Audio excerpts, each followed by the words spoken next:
मुझे लाइक ना कीजिए लेकिन सब्सक्राइब मुझे कीजिए और शुक्रिया यूट्यूब का अदा कीजिए जो इस वक्त इल्म का देवता है। Keep your mobile aside, feel करें you are in the class और मैं आपके जहन से बातें करूँगा। Bismillahirrahmanirrahim. In the syllabus of BA, the modern essays, in the book of modern essay, the first modern essay is Pakistan and the Modern World. Pakistan और जदीद दुनिया. Pakistan and the Modern World, actually that is not an essay. Actually that is a speech. ये एक तकरीर है. किसकी तकरीर है? ये तकरीर की थी खान लियाकत अली खान ने। खान लियाकत अली खान कौन सा? He was our first prime minister. Pakistan 1947 में बना। पाकिस्तान के वजूद में आने के साथ ही पहला जो प्राइम मिनिस्टर बना है वो खान लियाकत अली खान था। अजान हो जाए।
Muhammad Rasulullah.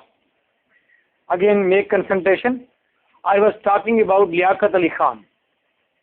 Liaquat Ali Khan. He was the first Prime Minister of Pakistan. Liaquat Ali Khan के बारे में शहाबनामा में शहाब ने जो कुछ भी लिखा है, बाकी मानदा दुनिया ने और फिर फातिमा जना ने जो कुछ भी कहा है शहीद मिल्लत के बारे में, मैं वो रेफर नहीं करूँगा। या मैं उनकी एक अच्छी बात, उनके बारे में मौजूद एक अच्छा एविडेंस ज़रूर पेश करूँगा उनकी अच्छाई के बारे में। एक तो तमाम तर फंडिंग पाकिस्तान के लिए लियाकत अली खान ने प्रोवाइड की थी कायद आज़म को और दूसरे मेम्बरान को, एक खासा ये है। और दूसरी बात यह है कि जब लियाकत अली खान को गोली मारी गई थी, जब उन्हें कत्ल किया गया था इंडी के अंदर, जब पोस्टमार्टम के लिए उसे ले जाया गया, बिकॉज ही वॉज अ नवाब, वो नवाब था, खान था, लेकिन पोस्टमार्टम के लिए जब उसे लेकर गए हैं तो उसकी शर्ट, उसकी कमीज जब उतारी गई तो नीचे उसने जो बनियान पहनी हुई थी उसको सुराख थे उसमें, यानी कि दैट वाज बोसीदा, ओल्ड वॉर, वो बोसीदा थी। It means that he was bit loyal or bit he was loyal with the local people maybe. Okay. Whatsoever नवाब के बुनियान का फटा हुआ होना कोई चीज़ तो शो कर रही है। आई विल नॉट से एनी मोर। पाकिस्तान को बने हुए 3 साल गुजर चुके हैं, यानी कि ये 1950 की बात है, 1950 की बात है, 1950 की बात मैं बता रहा हूँ। अमेरिका के अंदर एक यूनिवर्सिटी है, Kansas city university, university of Kansas city. University of Kansas city ने पाकिस्तान में लियाकत अली खान की बहुत ज़्यादा कोशिशों की बिना पर, उनकी अनथक मेहनत की बिना पर, उनके स्ट्रगल की बिना पर उन्हें एक एजाज़ी डिग्री देने का फैसला किया कि लियाकत अली खान साहब आप हमारे कंट्री में तशरीफ़ ले आइए और वहाँ पर हमने आपको पेश करनी है एक एजाज़ी डिग्री। लियाकत अली खान 1950 में पहुँच जाते हैं यूनिवर्सिटी ऑफ कैंसास सिटी में। वहाँ पर लियाकत अली खान को तकरीर करने का मौका दिया जाता है। डिग्री दी गई है लियाकत अली खान को फॉर व्हाट, किस लिए? Because he has done a great work for Pakistan for some nation. उसने इंतहाई स्ट्रगल किया एक नेशन के लिए, उसकी डिग्री। तो ज़ाहिर बात है ऐसा शख्स जब भी स्टेज पर आता है और स्पीच करता है तो यही बताता है कि हम बहुत ही ज़्यादा बुरे हालात में थे और हमने स्ट्रगल की और मैंने उनको लीड किया, हमने मेहनत की और कोशिश करने के बाद आखिरकार हम अपने मकाम पर पहुंच गए, हम कामयाब हो गए। वो इस तरह से कोई स्पीच पेश करते हैं, लेकिन लियाकत अली खान ने ऐसा नहीं किया। लियाकत अली खान को पता था कि हमें पाकिस्तान बनाए हुए 3 साल हुए हैं और दुनिया पूरी हमें अभी जानती भी नहीं है हमारे नाम से। That is a good platform, ये सेकंड सुपर पावर है। मैं इस जगह पर ठहर कर जो बात भी कहूँगा पूरी दुनिया उसको सुनेगी।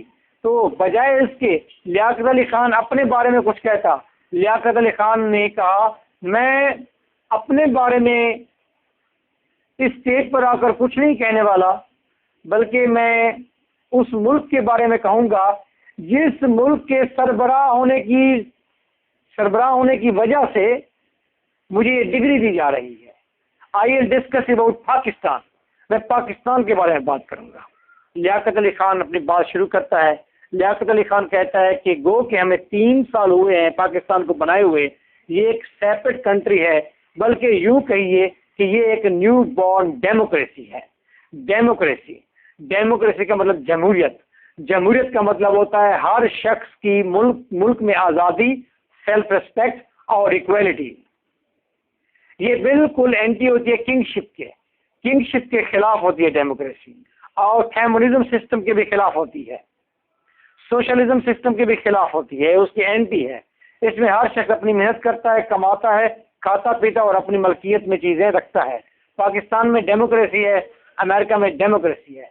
डेमोक्रेसी शुरू करने वाले अमेरिकन है और पूरी दुनिया में अब डेमोक्रेसी फैल रही है। हमने भी अमेरिकन के साथ हाथ मिलाया था और हमने कहा था कि अब हम डेमोक्रेटिक कंट्री हैं। इंडिया भी डेमोक्रेटिक कंट्री था, इंडिया ने जाकर हाथ मिलाया था रशिया के साथ, हमने जाकर हाथ मिलाया है किसके साथ? अमेरिका के साथ। उस वक्त सुपर पावर रशिया था, क्योंकि इंडिया ने उसके साथ पहले हाथ मिला लिया, तो हमें ला मोहल्ला अपनी सेफ्टी के लिए किससे हाथ मिलाना पड़ा? अमेरिका से। तो हमें डेमोक्रेटिक कंट्री भी बन गया हमारा, और वहाँ पर उसने ऐलान किया कि हम एक न्यू बॉर्न डेमोक्रेटिक कंट्री हैं। ये किसने कहा? लियाकत अली खान ने कहा। याद रखिए कि हमारे हालात बहुत वर्ष हैं, लेकिन ये बहुत बुरे हालात आपके हालात जैसे ही हैं। जब आपको आज़ादी मिली थी, अमेरिका ने भी इंग्लैंड से आज़ादी हासिल की थी, जब अमेरिका ने इंग्लैंड से आज़ादी हासिल की थी, तो उन दिनों में अमेरिका की टेक्नोलॉजी के हवाले से सूरत हाल, मैशियत के हवाले से सूरत हाल, माशी सूरत हाल और मोरालिटी, तमाम चीज़ों की सूरत हाल पाकिस्तान की आज की सूरत हाल से मुनफरद नहीं थी। जैसा पाकिस्तान आज है, एक वक्त ऐसा था कि अमेरिका भी ऐसा ही था। Is it clear? नाउ ये बात कहने के बाद उसने कहा है कि हमने पाकिस्तान क्यों लिया है, उसकी वजूहात बताई हैं। वो वजूहात ये 2 नेशन थ्योरी है पूरी, जो आप मुताला पाकिस्तान में पढ़ते आए हैं। उसने कहा है एक बात यह है कि बड़े सगीर बहुत बड़ा खित्ता था, एक मुमलिकत उसको कंट्रोल नहीं कर सकती थी। दूसरी रीज़न ये थी कि वहाँ पर अंग्रेज़ हाकिम थे, और अगर इंग्लिश पीपल चले जाते और बड़े सगीर में यानी कि सब कॉन्टिनेंट के अंदर अगर दो मुल्क ना बनते तो हिंदू क्योंकि मेजोरिटी में थे, ज़्यादा थे हिंदू, तो सारी हुकूमत हिंदुओं को मिल जाती। मुसलमानों के लिए आज़ादी का मतलब आज़ादी नहीं होता बल्कि चेंज ऑफ मास्टर्स होता कि अंग्रेज चले गए उसके बाद हिंदू हाकिम हो गए हैं। दूसरी वजह ये थी, इस वजह से भी हमें पाकिस्तान बनाना पड़ा। तीसरी वजह यह है कि पाकिस्तानी हम जो लोग हैं मुस्लिम, हमारा कल्चर टोटल डिफरेंट था हिंदुओं से हम बिल्कुल मुख्तलिफ थे, इसलिए हमें अलग कंट्री बनना पड़ा। और हमारा रिलीजन भी बिल्कुल मुख्तलिफ था हिंदुओं से। हिंदू जो है पॉलीथीस्ट है, वो ज़्यादा खुदाओं की पूजा करते हैं, हम एक खुदा की पूजा करते हैं, इसलिए हमें अलग कंट्री बनाना पड़ा। क्लियर। उसके बाद सदियों से मुसलमान जो है क्योंकि पीछे रह चुके थे टेक्नोलॉजी के अंदर भी, नॉलेज के अंदर भी, इसलिए भी हमें प्रॉब्लम था। हम चाहते थे कि अलग एक कंट्री बनाकर वहाँ पर अपने रूल्स के मुताबिक हम हुकूमत भी करें, प्रैक्टिस भी करें अपने तमाम गोल्डन रूल्स की, और हम प्रोग्रेस गेन करें। तीसरी बात ये। छठी बात ये है, अगर दो कंट्रीज ना बनते तो हिंदुस्तान के अंदर हमेशा लड़ाई रहती। अगर हिंदुस्तान में लड़ाई आती तो हिंदुस्तान के बॉर्डर पर बैठे हुए जितने भी कंट्रीज हैं वो हमारी लड़ाई की वजह से डिस्टर्ब ही रहते हमेशा। यानी कि अगर पाकिस्तान ना बनता तो सब कॉन्टिनेंट में झगड़े, लड़ाइयाँ, वहाँ पर रिवोल्ट्स होते रहते और साथ वाले कंट्रीज भी उसकी जद में आते और वो भी प्रोग्रेस कभी ना कर पाते। जब पाकिस्तान बन गया है तो एशिया के अंदर जो एक डेंजर जोन क्रिएट होने वाला था वो खुद ब खुद ही खत्म हो गया है, सॉल्व हो गया है। उसकी ये टू नेशन थ्योरी बताने के बाद, वजूहत बताने के बाद कि हम क्यों उनसे मुनफरद हुए हैं, अलग हुए हैं, अपना कॉन्टिनेंट, अपना कंट्री बनाया है। अब वो बात करता है कि क्या हमारी डिमांड क्या है। वो कहते हैं क्योंकि हम डेमोक्रेटिक कंट्री हैं और हम भी यही चाहते हैं कि पूरी दुनिया के अंदर डेमोक्रेसी फैल जाए, यानी कि वो सिस्टम जो अमेरिकन सिस्टम है पूरी दुनिया में फैल जाए। हम यही चाहते हैं, ये लियाकत अली खान ने वहाँ पर वाज़ेह कहा है कि हम डेमोक्रेसी को फैलाना चाहते हैं। हम आपसे हाथ मिला रहे हैं, आपकी ड्यूटी ये है कि आप हमें टेक्नोलॉजी दें, मॉडर्न टेक्नोलॉजी हमें दें, जैसा कि आज कंप्यूटर है, व्हाट्सएप, जितनी भी मॉडर्न टेक्नोलॉजी है, चाहे वो मेडिकल के शोबे में है, चाहे वो इंजीनियरिंग के शोबे में है, चाहे वो लिटरेचर के शोबे में है, जो मॉडर्न चीज़ें हैं वो हमें प्रोवाइड की जाए। नॉलेज, दूसरी बात कि नॉलेज भी प्रोवाइड किया जाए हमें, वो लिटरेचर का नॉलेज है, वो किसी भी किस्म का नॉलेज है, वो साइंस का नॉलेज है, सारा नॉलेज भी हमें दिया जाए ताकि हम भी प्रॉस्पिरस हों। हम प्रॉस्पिरस होंगे, हम प्रोग्रेस करेंगे तो हमारे करीब करीब बॉर्डर पर जो गरीब ममालिक और बैठे हुए हैं हम उनके साथ शेयर करेंगे नॉलेज को, उनको भी हम टेक्नोलॉजी प्रोवाइड करेंगे। They will also make progress. और इस पर प्रोग्रेस जब तमाम कंट्रीज को मिलेगी तो पूरे एशिया में प्रोग्रेस होगी। पूरे एशिया में प्रोग्रेस और प्रॉस्पिरस और पढ़े लिखे जब लोग होंगे तो फिर यूरोप को भी तरक्की करने का मौका मिलेगा। यूरोप ऐसा मत सोचे कि कहीं कि वो तरक्की करेगा एशिया की तरक्की के बगैर। नहीं, एशिया की तरक्की अगर होगी तो फिर यूरोप अपनी तरक्की पूरी कर सकेगा, क्योंकि दुनिया के एक हिस्से में तरक्की हो रही हो, दूसरे हिस्से में तरक्की ना हो रही हो, तो ज़ाहिर बात है जिस हिस्से में तरक्की नहीं होगी वो आप पीपल्स, वो बर्बादी पैदा करेंगे, वो परेशानी पैदा करेंगे। इसीलिए पूरी दुनिया की at the same time prosperity, खुशहाली और प्रोग्रेस ज़रूरी है। तो लियाकत अली खान ये भी कहता है कि हमें अपनी आज़ादी का तहफ़्फ़ुज़ भी करना है। आज़ाद जो लोग होते हैं उनके लिए ज़रूरी होता है कि वो सबसे पहली ड्यूटी ये होती है कि आज़ादी का तहफ़्फ़ुज़ करें। तो हमें पाकिस्तानी पीपल होने के नाते अपनी आज़ादी का भी तहफ़्फ़ुज़ करना है। उसके बाद आज़ादी की डेफिनेशन भी करता है लियाकत अली खान। वो ये भी कहता है, वो कहता है आज़ादी का मतलब ये नहीं कि सरबराहों को तब्दील कर देना।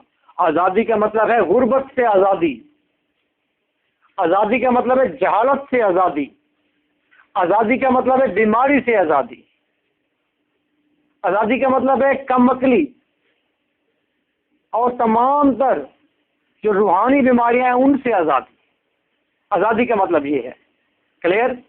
और इसके साथ ही लियाकत अली खान ने अपनी डिमांड बताई है जो मैं बता चुका हूँ कि हमें टेक्नोलॉजी और हमें नॉलेज चाहिए जो लेटेस्ट है ताकि हम प्रोग्रेस कर सकें। सुनाइए सभी।